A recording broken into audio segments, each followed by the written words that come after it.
काशी, भारत की विद्वत नगरी, इसलिए शास्त्रों में इसी प्रकार ज्ञान की नगरी, कि मनुष्य मात्र को शास्त्रार्थ सभाएं यहाँ का नित्य क्रम है। कोई समझ नहीं है भाई, तुम क्या जानते परंतु आज की शास्त्रार्थ सभा कुछ विशेष थी। आजकल के नौसिखिए हमें सिखाने चाहिए। ये चाहे कुछ भी कहते रहें, भगवान तो अरे निराकार लेकिन इन सब शास्त्रों के बातों में अनुसार आपके मानने या न मानने से क्या होता है? नहीं हो जाता। सत्य और असत्य के बारे में ये क्या जानते हैं? शास्त्रों के अनुसार शांतम शांतम विद्वानों, शांत हो जाइए।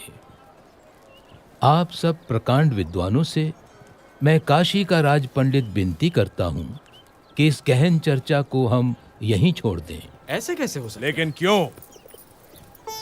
क्योंकि आज इस गौमठ में महान विद्वान धर्मदेव अयोध्या से पधारे हुए हैं और साथ में विराजमान हैं उनके सुपुत्र श्री घनश्याम। श्री घनश्याम की विशेषता ये है कि मात्र 10 साल की उम्र में वेद, उपनिषद आदि सभी शास्त्रों का अध्ययन उन्होंने पूर्ण कर लिया है। अरे अद्भुतम, अद्भुतम।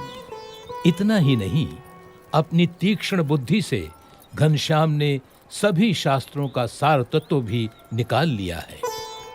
अरे इतनी छोटी सी उम्र में इतनी विद्वता, ये तो कोई असाधारण बालक है। ये तो बिल्कुल असंभव है। हमारे धर्म में इतने शास्त्र हैं कि उन्हें पढ़ते पढ़ते न जाने कितनी जिंदगियां बीत जाएं। ऐसे में इतनी छोटी सी उम्र में ये कोई कर ही कैसे सकता है? ये तो बहुत बड़ा आश्चर्य है। तो इसीलिए मेरा सुझाव है कि घनश्याम जी, आप ही इन सभी विद्वानों के विवाद का समाधान करें। ये दूध मुहा हमको समझाएगा।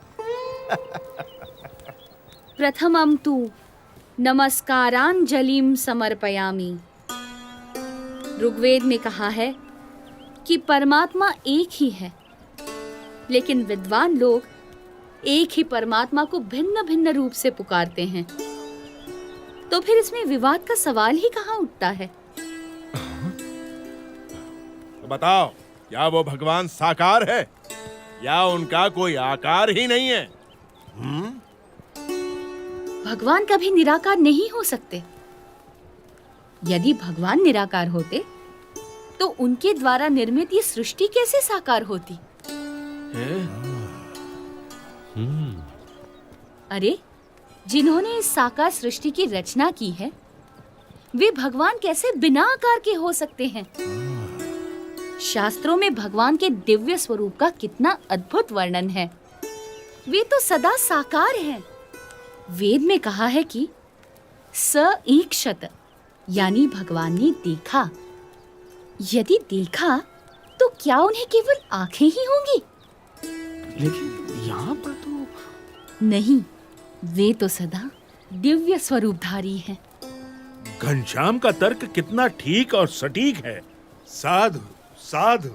ये तो कोई विद्वान है या फिर स्वयं भगवान। अभिनंदन, धन्य प्रभु। साधु साधु।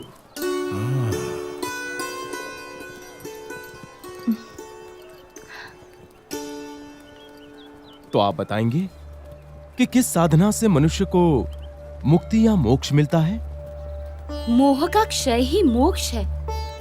इसके लिए जिन्हें मोह ना हो, ऐसे महान सच्चे ब्रह्म स्वरूप संत का सत्संग करना चाहिए।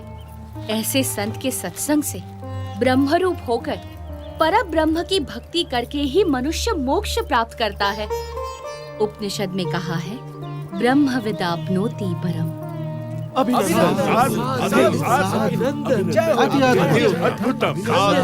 धन्य हो प्रभु। अभिनंदनम।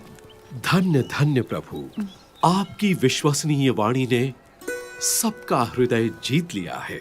यदि हम वर्षों तक चर्चा करते रहते तो भी हम सभी शास्त्रों के सार रूप इस उत्तर तक न पहुंचते, मगर हम जैसे विद्वानों की इतनी बड़ी सभा में निसंशय घनश्याम ने निश्चलता और निर्भयता से ये कर दिखाया है। वो तो सिर्फ परमात्मा ही कर सकते हैं। मैं काशी का राजा घनश्याम प्रभु का सम्मान करता हूँ। बोलो घनश्याम प्रभु की।